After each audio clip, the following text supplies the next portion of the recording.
Welcome aboard. This is your captain speaking.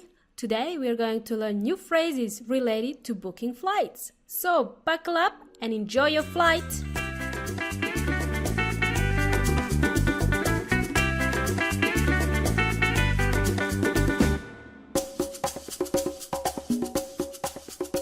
Hello.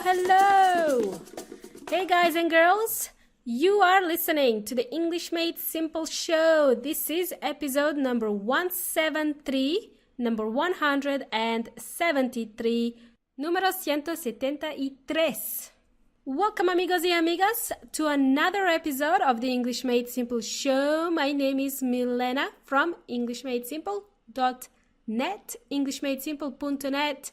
Yes, that's my name, Milena. Today someone called me Mylena.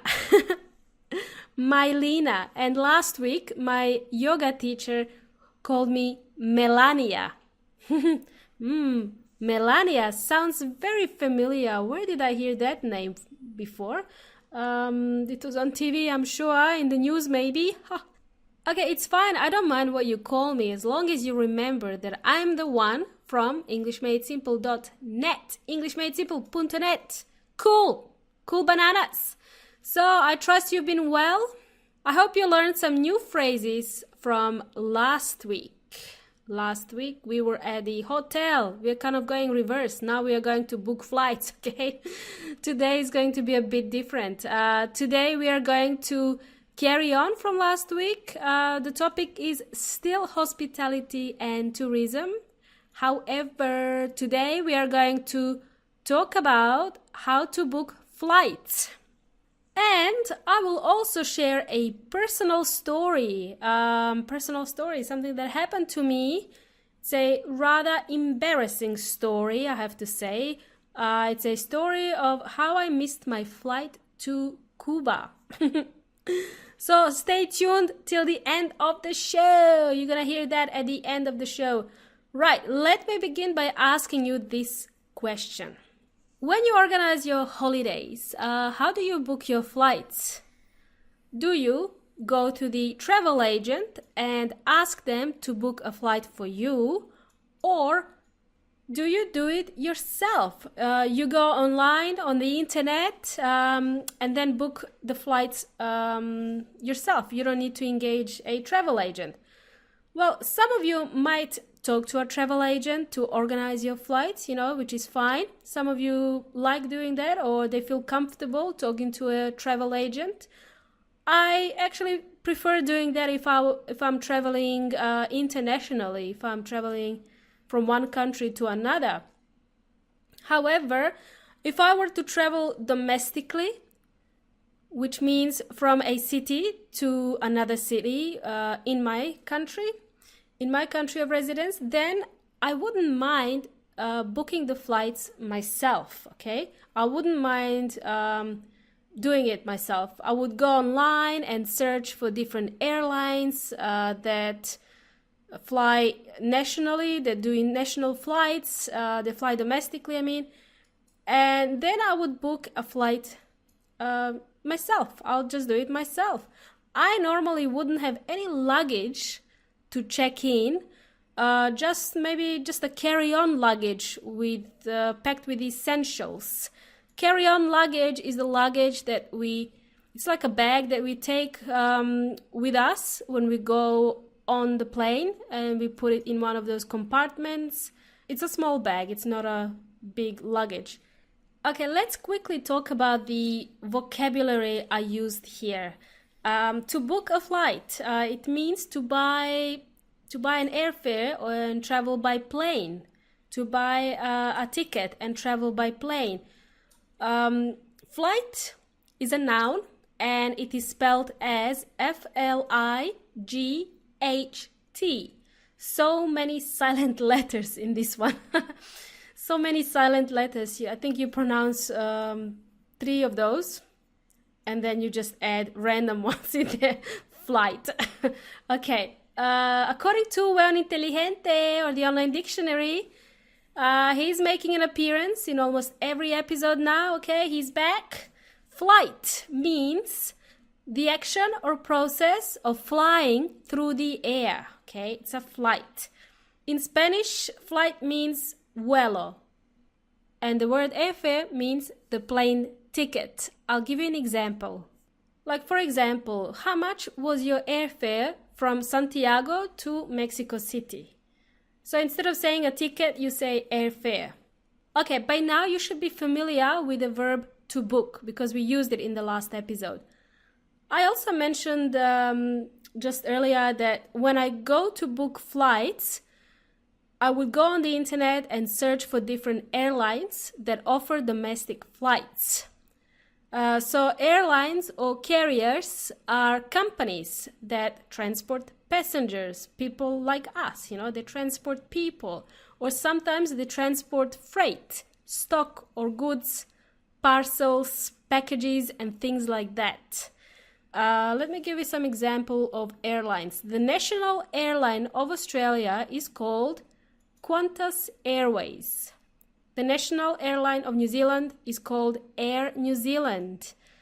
The national airline of Singapore is called Singapore Airlines. And in the UK, they have an airline called British Airways. I hope that makes sense. I hope you guys understand what an airline is. Okay, there are many other companies out there. So these companies that fly people from one location to another are called airlines. The staff who navigate the plane are called pilots. The main pilot is usually a captain. And the captain's assistant is called a co-pilot. And I think there are 2 co-pilots there. I'm not sure, but okay. I've never flown a plane before, so I don't know, but I hope there is more than one person in there, just in case. Okay, so the men and women who work inside the plane, who make you feel comfortable, bring you drinks and food, who feed you inside the plane, and demonstrate safety procedures are called cabin crew. They are also called air hostesses, or steward for a male and stewardess for a female. Right, I hope that is clear. Guys, I don't travel as often as I used to. Basically, it's because, well, in my opinion, the air travel nowadays has become really stressful. It's not fun to travel anymore. I used to enjoy it, but not anymore. Well, this is my personal opinion, so maybe some people will disagree with me, which is fine. Everyone is entitled to their own opinion. I used to be excited to go to the airport and board a plane, and now it's just become a drag. It came to the point that I'm not sure what to pack anymore, what is allowed to take on board, and what I need to take out of my bag, and so on. There's just so many rules, and I had so many humiliating situations where I had to open my bags and take stuff out of my bag, so that's really pretty annoying, I have to say. So if there are any airlines listening, just letting you know. Okay, there are so many rules that I can't keep up with these rules anymore. At least in Australia, that's the case. And not to mention that it is also not so cheap to travel. Again, at least this is the case in Australia and New Zealand. It's not so cheap to travel. I heard that it's cheaper to travel anywhere in Europe. Like, they have really cheap flights to travel within Europe. There are cheaper flights, but in Australia and New Zealand, there's not so much competition and it's not so cheap. Let me give you an example. If I were to fly from Adelaide to Melbourne on a return flight, this would cost me about 300 Australian dollars. I think this is equivalent to 250 US dollars. I'm not sure. So when I say about $300, so that means it could be more, okay? So, this is a return flight. And just to give you an idea, it's 1 hour flight each way, or maybe less than an hour, 40 minutes to fly from Adelaide to Melbourne one way, okay? So as you can see, it's not that cheap. A return flight means both directions. A return flight, and then there's another flight you can book is one-way flight, which means one direction, okay? We're talking about flights, not the band One Direction, okay? Okay, Just to give you an example as well, one-way ticket to Melbourne from Adelaide means going to Adelaide and not returning to Melbourne. That's one-way ticket, unless I book another flight, a return flight. Just wanted to give you this vocabulary when we talk about flights, and when you want to book a flight, you can book a return flight or a one-way flight. So when you go online to book a flight, you will see options that you can choose from. Maybe you want to book a return flight or a one-way flight. I hope that's clear. And depending on your budget, you can fly economy class or first class. Well, I always select the cheapest option as I don't have a big budget. I wish I could travel first class at least once in my life. But let's see how we go, okay? Economy class is usually the most popular class. Right, cool. Easy peasy lemon squeezy. So you can book a flight online. When I say online, it's on the internet. That's the phrase I want you to learn today, to book a flight. When you get to the airport, okay? When you get to the airport, when it's time for you to fly, you have to check in. You have to find your airline desk and check in your luggage if you have any. You also have to check yourself in if you don't have any luggage. You still have to go through that process of checking in. This is important to do because, you can get something called a boarding pass. Once you check in, you get that piece of paper that contains information about your flight. It's called a boarding pass. It has the flight number, it has the seat number, where you will be sitting, and it also has the gate number from where you will board the plane. So basic information so you know where to go and board your plane. So many new words here, okay? Right. By the way, guys, in Australia and New Zealand, you can check in electronically. So this whole process is kind of easier. You can do it by phone or online on the internet. You can organize your check-in from a computer or a phone. So you don't have to queue at the airport. You only need to go through the customs and you have to check in your luggage electronically. This saves you a lot of time when you're in a rush or, stuck in traffic and you don't have time to queue at the airline desk. I really hate queuing, so I prefer to use the electronic check-in whenever possible. A check-in is a term used by airlines. Basically, it just tells the airline that you are there. Like, hello everybody, I'm here, I'm just checking in. It tells the airline that you are going to board the plane. You will be there to take the seat on that plane. If you do not check in, the airline thinks that you will not be flying at all. Like, for example, you could miss your flight because you couldn't get to the airport in time and then you miss your check-in. So, you know what? Let me stop here and ask you a quick question. Have you ever missed a flight before? Have you ever booked a flight and never boarded a plane? I'm asking you this because this very thing happened to me. Let me tell you my personal story. Let me tell you a funny story about what happened to me when I was booking flights. It is so embarrassing, and it was embarrassing. I'm sure I'm not the only one. People make mistakes. That's what makes us human, when we make mistakes. Well, this one was an expensive mistake to make, and as you can see, it still hurts because I'm telling you this story, okay? It happened about 3 years ago. Let me tell you, missing a flight is not a pleasant feeling at all. It's not a nice feeling. It happened to me once, okay? Once so far. I was looking forward to visiting Cuba, and I booked my flights. I booked it through an agent, actually. I did the right thing. I went through the agent and I booked my flight to go to Cuba. And I had to do it through the agent because I had to organize a visa. So I had it done through an agent. I have a New Zealand passport, so, we need visa for Cuba. Anyway, I double-checked my ticket when I got it. Then I triple-checked my ticket.